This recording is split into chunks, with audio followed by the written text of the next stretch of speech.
Krugman always stirring up a storm. Lots of good writing over the weekend within economics from Princeton University, and of course writing in his New York Times. The thing, it's not hard to see what Europe should be doing to help cure its chronic disease, a case for more public spending, especially in Germany, also France, which is in a much better fiscal shape than its own leaders seem to realize.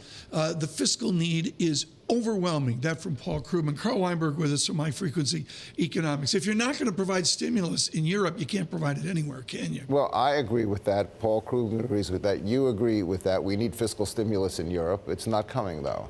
So, you know, there are problems and there are facts. And the fact is that the fiscal stimulus is not coming. The monetary policy very much seems to have either reached its limits or not addressed the problem. Right. Either is true. So, you know, we're stuck in a 8-year depression now. It's March, 8 years since this thing started. How do you define eurosclerosis? What does that mean? That's such an old phrase. I think we're beyond eurosclerosis. I mean, that's very 1980s.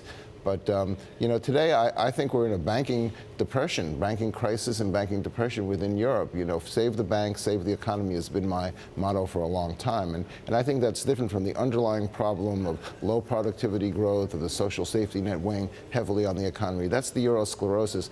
But that's so far in the background when banks aren't lending and don't have enough capital. Jeff, how do you look at charts when you've got German yields out to 8 years that are negative, when you've got the ECB buying corporate bonds and buying? How do you even decide, you know, what charts are real and what aren't? Well, I think, you know, it becomes a relative game, right? And so in every circumstance, there's winners and losers. And you know, to Carl's point, very clearly, when rates went negative in Europe, I mean, it absolutely penalized the banks there. And the charts of the banks in Europe look horrendous. You know, there's some knock-on effect here in the U.S., but what we're seeing, which is a bit of a head-scratcher, is you're not seeing the intra-bank rates spike, right? So there's not this crisis of confidence between Deutsche Bank and UBS and the counterparty risks, but you're just seeing this, you know, this sort of dry bleed take place through these negative rates, and so we try to look at where are the winners and where are the losers based on, you know, what's happening with these policies, and clearly these banks seem to be on the losing end of that trade.